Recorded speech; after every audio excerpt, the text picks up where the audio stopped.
യേശുവിൽ ഏറ്റവും സ്നേഹം നിറഞ്ഞവരെ, ഇന്ന് ഉപാസനയിൽ നാം ധ്യാനിക്കുന്നത് യേശു സന്ദർശിച്ച വീടുകൾ എന്ന വിഷയത്തെക്കുറിച്ചാണ്.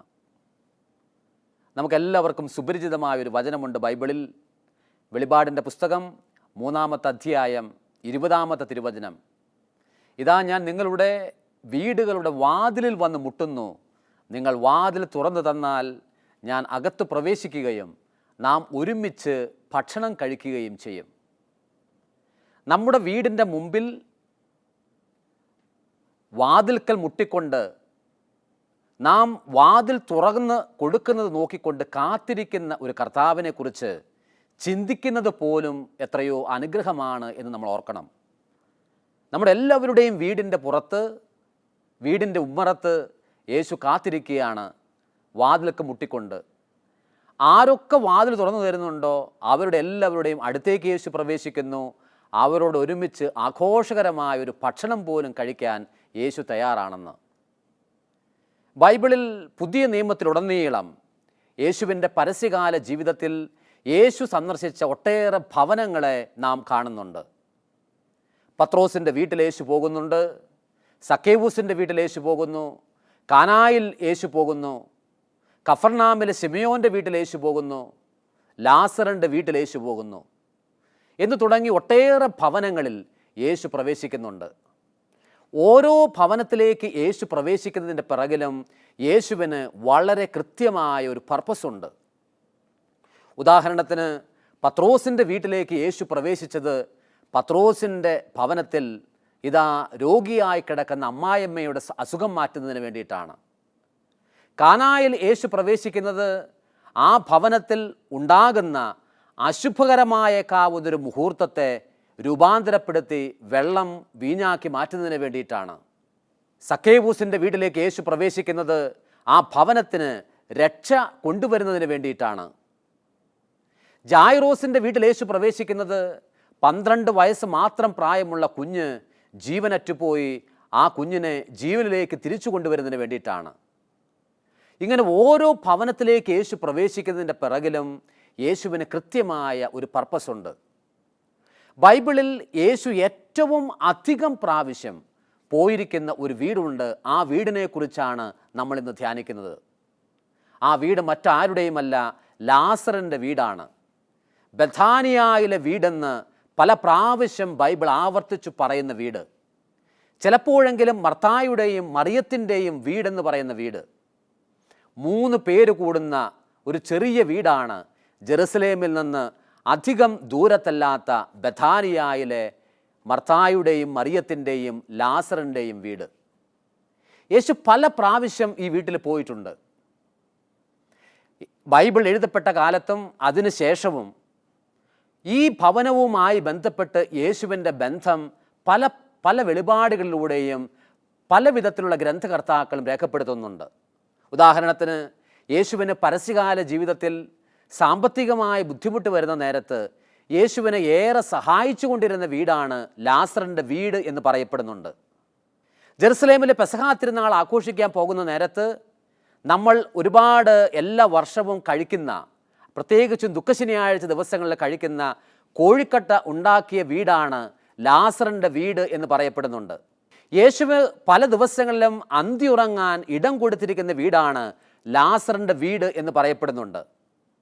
യേശു എപ്പോഴെങ്കിലും പരസ്യജീവിതം നയിക്കാനായി പ്രത്യേകിച്ചും വീടുകളിൽ ശുശ്രൂഷയ്ക്ക് വേണ്ടി ഇറങ്ങിയാൽ ആദ്യം പോകുന്ന വീടാണ് ലാസറിൻ്റെ വീട് എന്ന് പറയപ്പെടുന്നുണ്ട്. സഹോദരങ്ങളെ, പല അർത്ഥത്തിലും ഏറെ യേശുവിന് ബന്ധമുള്ള വീടാണ് മർത്തായുടെയും മറിയത്തിൻ്റെയും ലാസറിൻ്റെയും ബഥാനിയായിലെ ഈ വീട്.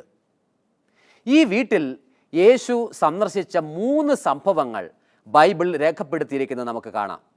ഒന്നാമതായി, ലൂക്കായുടെ സുവിശേഷം 10-ാമത്തെ അധ്യായം 38 മുതൽ 42 വരെയുള്ള വചനങ്ങളിലാണ് നമ്മൾ കാണുന്നത്. യേശു ഓർക്കാപ്പുറത്ത് ഈ വീട്ടിൽ സന്ദർശിക്കുന്നതാണ് നമ്മൾ കാണുന്നത്. ഒരിക്കലും നനച്ചിരിക്കാത്തൊരു സമയത്ത്, പ്രത്യേകമായിട്ട് സ്വാഗതമൊന്നും പറയാത്ത സമയത്ത്, അത്രയും യേശുവിന് സ്വാതന്ത്ര്യമുള്ളതുകൊണ്ട് ഓർക്കാപ്പുറത്ത് യേശു ആ വീട്ടിൽ ചെല്ലുന്നു.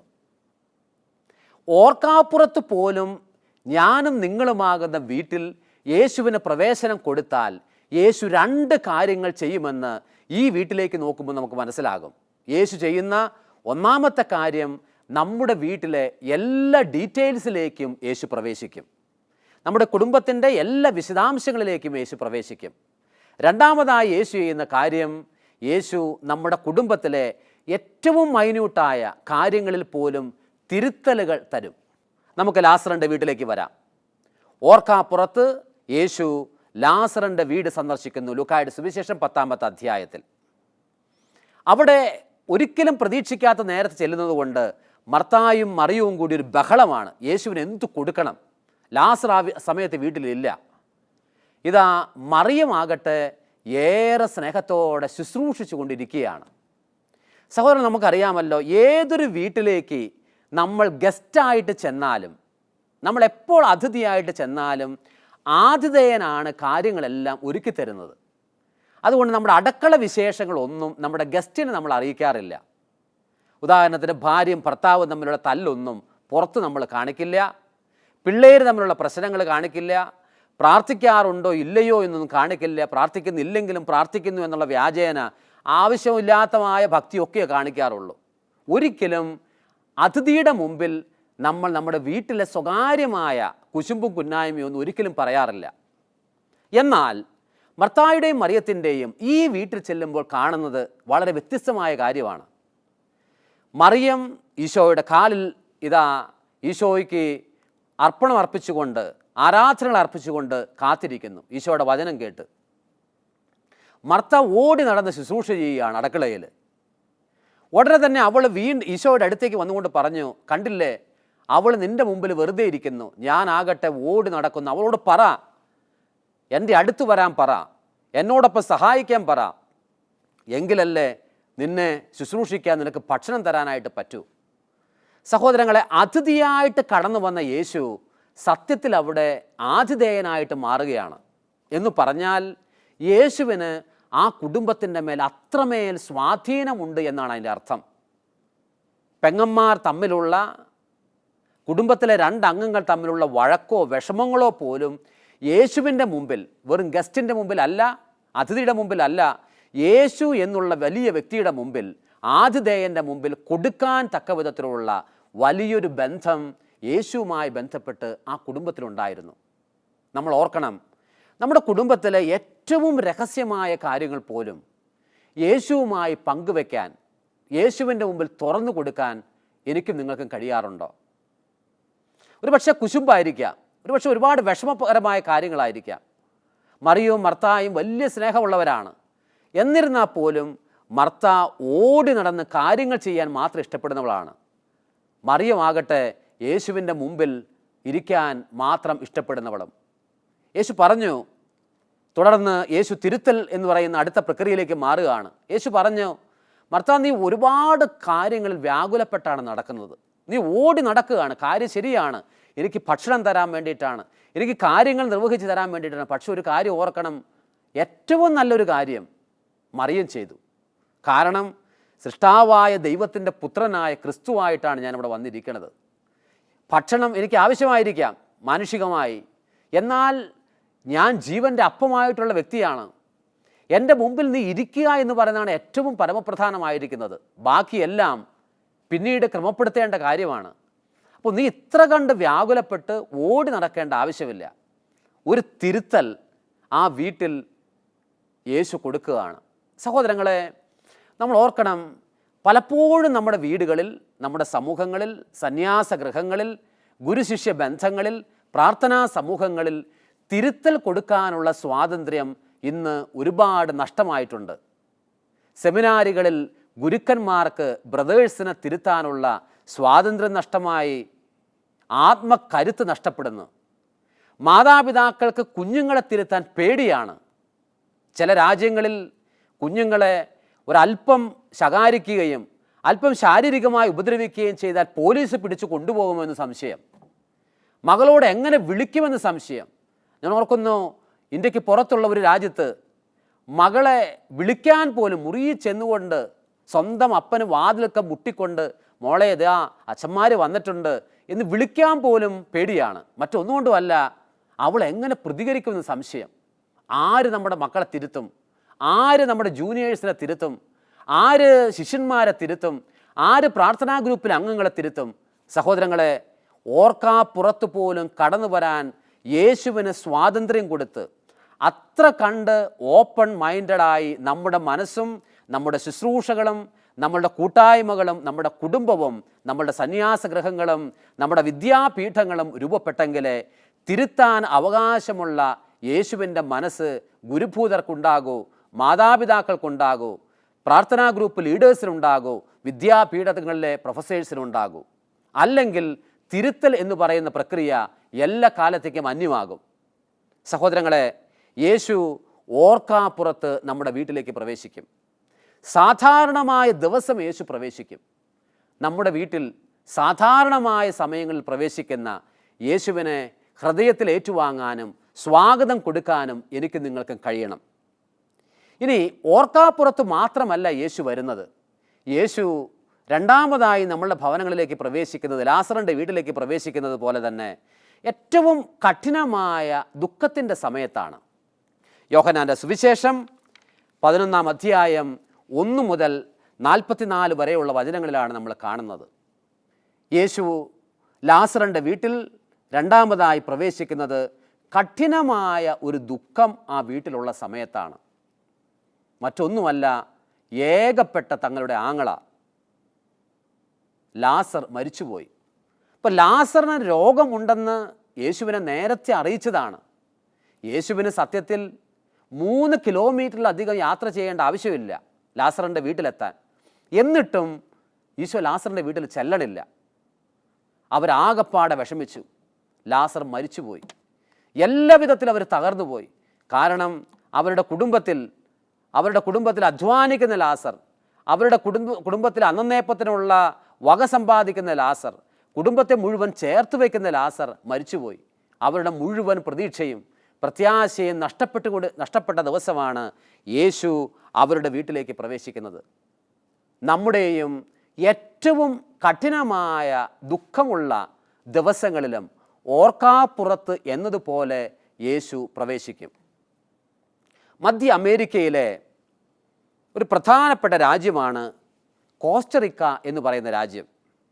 ഈ രാജ്യത്ത് ഒരു ചെറിയ ഇൻഷുറൻസ് കമ്പനി നടത്തിക്കൊണ്ട് ഒരു കുടുംബം മുന്നോട്ട് പോവുകയാണ്, 2 മക്കളും മാതാപിതാക്കളുമായി. അങ്ങനെ പോകുന്ന സമയത്താണ്, പ്രതീക്ഷിക്കാത്തൊരു സമയത്ത് അവരുടെ കുഞ്ഞുങ്ങളുടെ അമ്മയായ ഫ്ലോറി ബെർത്ത് മോറി എന്നാണ് ആ സ്ത്രീയുടെ പേര്. ആ സ്ത്രീക്ക് മസ്തിഷ്കത്തിൽ വലിയ ഒരു ആഘാതം സംഭവിച്ചു. ഇവരിത് പെട്ടെന്ന് അറിഞ്ഞില്ല. ഒരു ദിവസം നോക്കിയപ്പോഴാണ് ഭയങ്കരമായ തലവേദന അനുഭവപ്പെടുന്നത്. തലവേദന ഭയങ്കരമായി അവർ ഹോസ്പിറ്റലിൽ പോയി, ആശുപത്രിയിൽ പോയപ്പോഴാണ് പറയുന്നത്, ഇതാ തലച്ചോറിന് എന്തോ ഒരു പ്രശ്നം വന്നിട്ടുണ്ട്. പിന്നെ നോക്കിയപ്പോൾ പറഞ്ഞു, ഇതാ രക്ഷയൊന്നുമില്ല, ഏതാനും ദിവസങ്ങൾക്കകം മരിക്കും. ഇങ്ങനെ ഏറെ വിഷമിച്ച് ഈ ഫ്ലോറി മോറസ് തൻ്റെ വീട്ടിൽ മടങ്ങി വന്നിരിക്കുന്ന നേരത്ത് മുഴുവൻ പ്രത്യാശയും അവരുടെ കൈവിട്ട് പോയല്ലോ. ഏറെ വിഷമിച്ചാണ് അവരിയ്ക്കുന്നത്. ഇങ്ങനെ ഇരിക്കുന്ന നേരത്ത് അവർ ടെലിവിഷൻ ചാനലുകൾ ഒന്നിനു പുറകെ മറ്റൊന്നായി ഇങ്ങനെ നോക്കാനായിട്ട് തുടങ്ങി.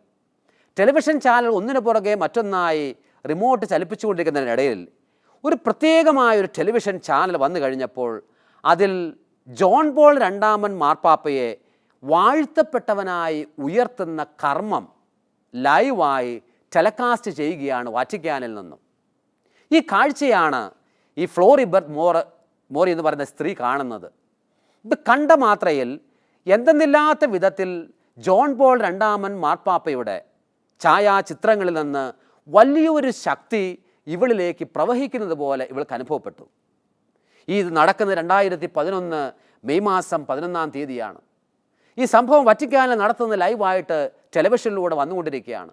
അവൾ അവിടെ ഇരുന്നു കൊണ്ട് സ്വന്തം വീട്ടിലിരുന്ന് ഇങ്ങനെ നിലവിളിക്കാൻ തുടങ്ങി, ഒരുപാട് പേരെ സൗഖ്യപ്പെടുത്താൻ സ്വർഗത്തിൽ അത്ര കണ്ട് പിടിപ്പും ബലവുമുള്ള ജോൺ പോൾ രണ്ടാമൻ മാർപ്പാപ്പയെ, എൻ്റെ തലച്ചോറിന് ക്ഷതമാണ്, ഏതാനും ദിവസങ്ങൾക്കകം ഞാൻ മരിക്കും, ഇനി എൻ്റെ മക്കൾ എങ്ങനെ മുന്നോട്ട് പോകും?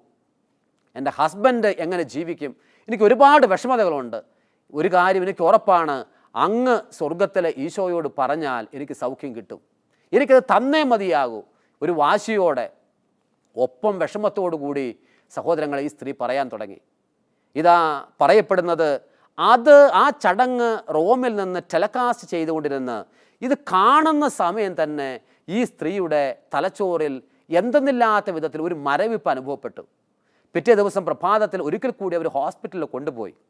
അവർ കരുതിയത് ഇതുകൂടി കണ്ടു കഴിഞ്ഞപ്പോഴത്തേനും രോഗം മൂർച്ഛിച്ച് പെട്ടെന്ന് മരണത്തോട് അടുത്തിട്ടുണ്ട് എന്നാണ് അവർ കരുതിയത്.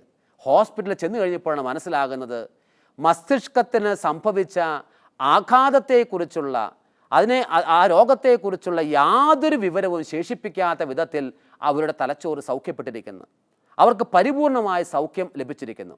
സഹോദരങ്ങളെ, ഈ കോസ്റ്ററിക്ക എന്ന് പറയുന്ന ഈ ദേശത്ത് ഈ സ്ത്രീക്കുണ്ടായ സൗഖ്യമാണ് ജോൺ പോൾ രണ്ടാമൻ മാർപ്പാപ്പയെ തുടർന്ന് 2014 വിശുദ്ധ പദവിയിലേക്ക് ഉയർത്താൻ കാരണമായിട്ട് മാറിയത്.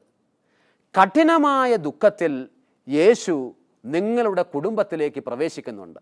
വളരെ സാധാരണമായ ദിവസം മാത്രമല്ല, ഏറെ വിഷമതകളുള്ള ദിവസവും യേശു നമ്മുടെ കുടുംബത്തിലേക്ക് പ്രവേശിക്കും.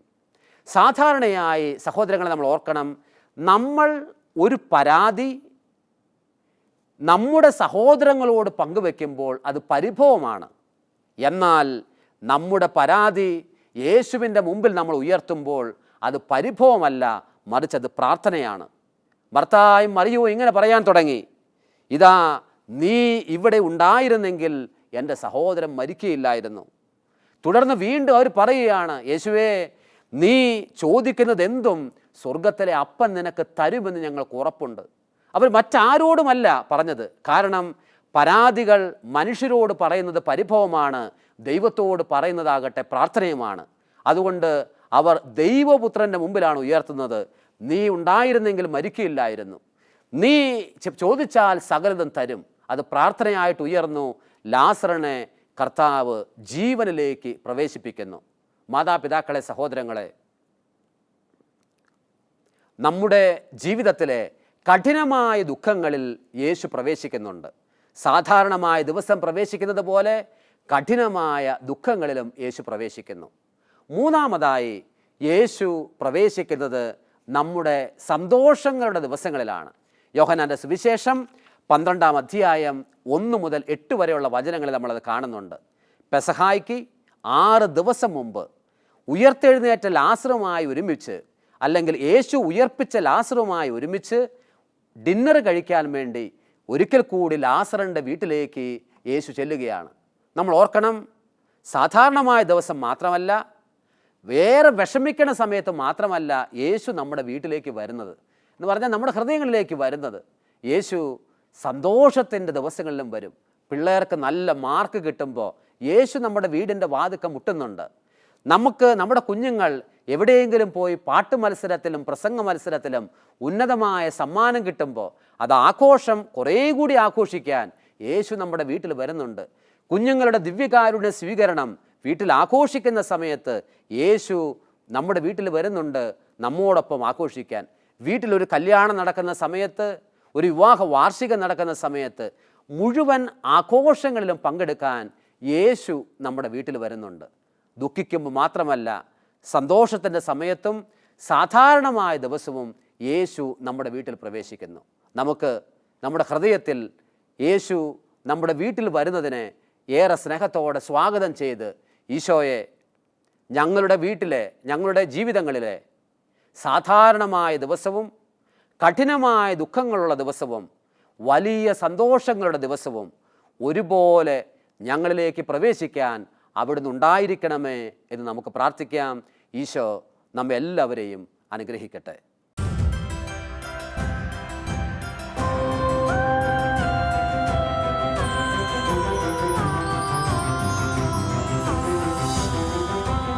ഉപാസന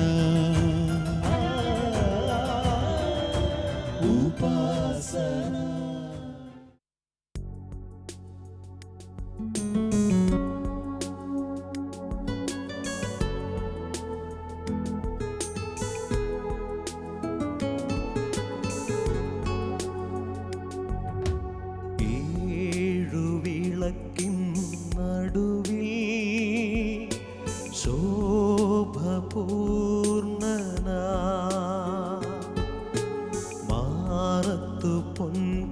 കച്ചയണിഞ്ഞും കാണും യേശുവേ, ഏഴുവിളക്കിൻ നടുവിൽ ശോഭപൂർണനാ,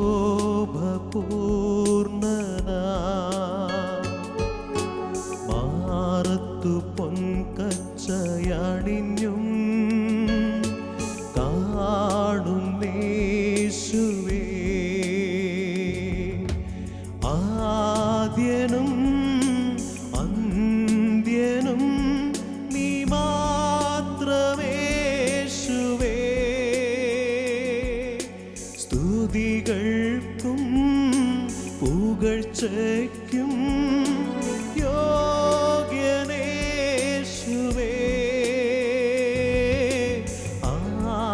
ഹല്ലേലൂയാ,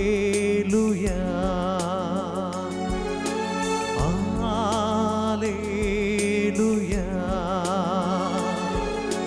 ആദ്യനും അന്ത്യനും നീ മാത്രമേശുവേ, സ്തുതികൾക്കും പുകഴ്ചയ്ക്കും യോഗ്യനേശുവേ,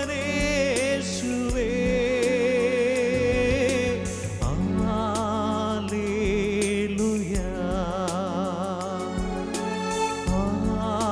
ഹല്ലേലൂയാ,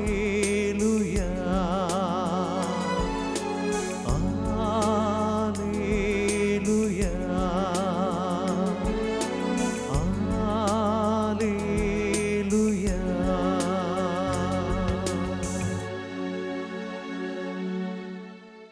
ഓ ദിവ്യകാരുണ്യ യേശുവേ, പൂർണ്ണമായ ഹൃദയത്തോടെയും നന്ദി നിറഞ്ഞ മനസ്സോടുകൂടെയും നിന്റെ മുമ്പിൽ ഞങ്ങൾ ഓരോരുത്തരുമായിരിക്കുന്നു.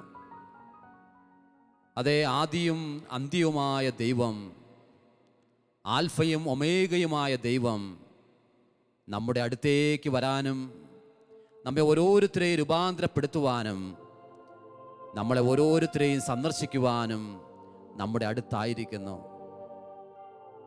ബെത്ലഹേമിലെ കാലി തൊഴുത്തിൽ പിറന്നവൻ, അമ്മ മറിയത്തിൻ്റെയും ജോസഫിൻ്റെയും കീഴിൽ ആശാരി പണിയെടുത്ത് വർഷങ്ങളോളം ചെലവഴിച്ചവൻ, ജ്ഞാനത്തിലും പ്രായത്തിലും ദൈവത്തിൻ്റെയും മനുഷ്യരുടെയും പ്രീതിയിൽ വളർന്നു വന്നവൻ, നസ്രത്തിലെ മുഴുവൻ ജനങ്ങൾക്ക് പ്രീതികരമാം വിധത്തിൽ ജീവിച്ചവൻ, സ്വർഗത്തിലെ പിതാവിൻ്റെ ശബ്ദമായി മാറിയവൻ, ഭവനങ്ങൾ ഓരോന്നായി പിന്നിട്ട് എല്ലാ വീടുകളിലും സ്വർഗത്തിൻ്റെ സമാധാനം പകർന്നു കൊടുത്തവൻ, ഇതാ നമ്മുടെ ഭവനങ്ങളിലേക്ക് കടന്നു വരുവാൻ ഈ സമയം ആഗ്രഹിക്കുന്നു. നമ്മുടെ വീടുകളിലിരുന്നു കൊണ്ട് കർത്താവിൻ്റെ ഈ ആരാധനയിൽ നമ്മൾ പങ്കുപറ്റുമ്പോൾ, റോഡ് സൈഡിലായിരുന്നു കൊണ്ട് നമ്മൾ ഈ ആരാധനയിൽ പങ്കുപറ്റുമ്പോൾ, യൂണിവേഴ്സിറ്റി ക്യാമ്പസുകളിലോ ലോകത്തിൻ്റെ വ്യത്യസ്തമായ ഇടങ്ങളിലോ ആയിരുന്നു കൊണ്ട് ഈ ആരാധനയിൽ പങ്കുപറ്റുമ്പോൾ ഏറെ സ്നേഹത്തോടെ നമുക്ക് പ്രാർത്ഥിക്കാം. ഓ യേശുവേ, ഞങ്ങളുടെ ഭവനങ്ങളിലേക്ക് നീ കടന്നു വരണമേ, ഞങ്ങളുടെ ആലയങ്ങളിലേക്ക് നീ കടന്നു വരണമേ. സക്കേബൂസിന്റെ വീട്ടിൽ അവൻ പോയില്ലേ? കനായിലെ കല്യാണ വിരുന്നിൽ അവൻ പോയില്ലേ? ലാസറിന്റെ വീട്ടിലേക്ക് അവൻ പോയില്ലേ? ജായ്റോസിന്റെ വീട്ടിൽ മകളെ സൗഖ്യപ്പെടുത്താൻ അവൻ പോയില്ലേ? ശിമയോന്റെ ഭവനത്തിൽ അവൻ കടന്നു ചെന്നില്ലേ? പത്രോസിന്റെ ഭവനത്തിലേക്ക് അവൻ പോയില്ലേ? എന്റെയും നിങ്ങളുടെയും വീടുകളിലേക്ക് അവൻ വരാൻ ആഗ്രഹിക്കുന്നു. കുടുംബങ്ങളെ രൂപാന്തരപ്പെടുത്താൻ, ജീവിതങ്ങളെ രൂപാന്തരപ്പെടുത്താൻ. ഓ കർത്താവേ, ഞങ്ങളുടെ വീടുകളിലേക്ക് നിന്നെ ഞങ്ങൾ സ്വാഗതം ചെയ്യുന്നു. അവിടുന്ന് കടന്നു വരണമേ. ഞങ്ങളുടെ കുടുംബങ്ങളിൽ തിരുത്തലുകൾ നൽകുവാൻ നീ വരണമേ. ഞങ്ങളുടെ കുടുംബങ്ങളുടെ വിശദാംശങ്ങളിലേക്ക് പ്രവേശിക്കാൻ നീ വരണമേ. ഞങ്ങളുടെ ജീവിത തുറകളിലേക്ക് നീ കടന്നു വരണമേ എന്ന് സ്നേഹത്തോടെ നമുക്ക് പ്രാർത്ഥിക്കാം.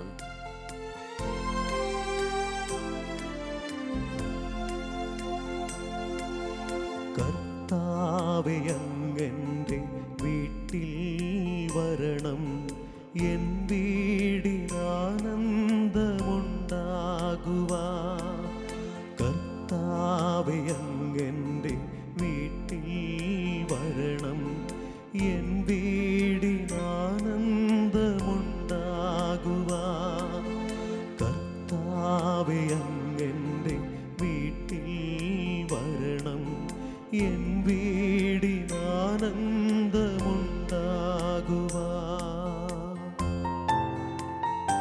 ഒരുപക്ഷെ ഡിവോഴ്സ്ഡ് ആയിരിക്കുന്ന ഒരു കുടുംബത്തിലെ അംഗമായിരിക്കാം നീ.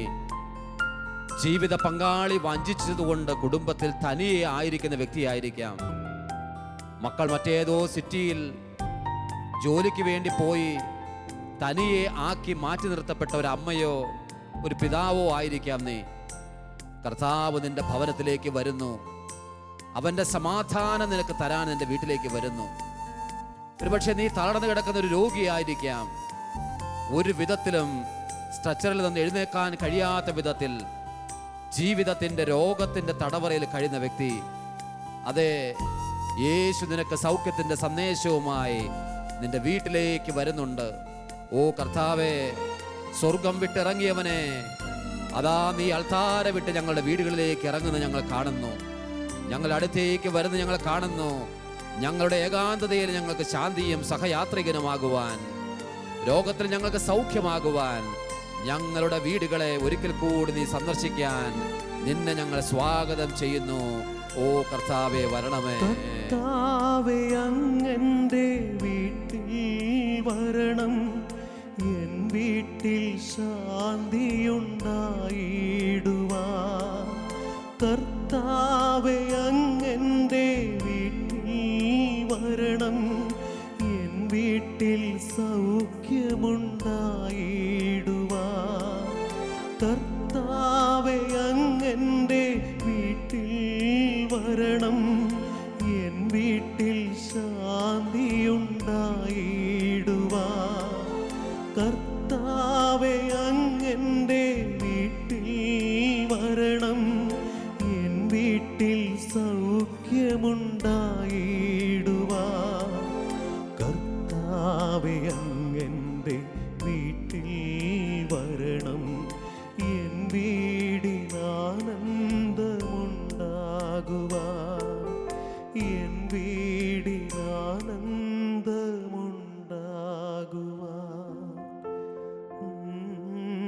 യേശുവേ, സ്നേഹത്തോടെ നിന്നെ ഞങ്ങൾ ഞങ്ങളുടെ വീടുകളിലേക്ക് സ്വാഗതം ചെയ്യുന്നു. ഞങ്ങളുടെ ഭവനങ്ങളിലേക്ക് നിന്നെ ഞങ്ങൾ സ്വാഗതം ചെയ്യുന്നു. ഞങ്ങളുടെ മക്കളെ തിരുത്തുവാൻ നീ കടന്നു വരണമേ. ഞങ്ങളുടെ ഏകാന്തതയിൽ നീ കടന്നു വരണമേ. ഞങ്ങളുടെ പരാജയങ്ങൾ അനുഗ്രഹങ്ങളായിട്ട് മാറുവാൻ നീ കടന്നു വരണമേ. ഞങ്ങളുടെ തലവേദനകൾ രൂപാന്തരപ്പെടുത്തുവാൻ നീ കടന്നു വരണമേ. ഒറ്റപ്പെട്ട തുരുത്തുപോലെ ജീവിക്കുന്ന ഞങ്ങളുടെ ഭവനങ്ങളിലേക്ക് നീ കടന്നു വരണമേ. വിശാലമായ വീടിൻ്റെ മുറികൾ ഉണ്ടായിരുന്നിട്ടും തനിയെ ജീവിക്കേണ്ടി വരുന്ന അവസ്ഥയിലേക്ക് നീ കടന്നു വരണമേ. പ്രാർത്ഥിക്കാൻ കഴിയാത്ത അവസ്ഥകളിലേക്ക് നീ കടന്നു വരണമേ. സന്ധ്യാജപത്തിന് കൂട്ടുചേരാൻ ആരുമില്ലാത്ത അവസ്ഥയിലേക്ക് നീ കടന്നു വരണമേ. ഓ കർത്താവേ, ഞങ്ങളുടെ വീടുകളിലേക്ക് നീ ഒരിക്കൽ കൂടി കടന്നു വരാൻ ഞങ്ങൾ നിന്നെ സ്വാഗതം ചെയ്യുന്നു.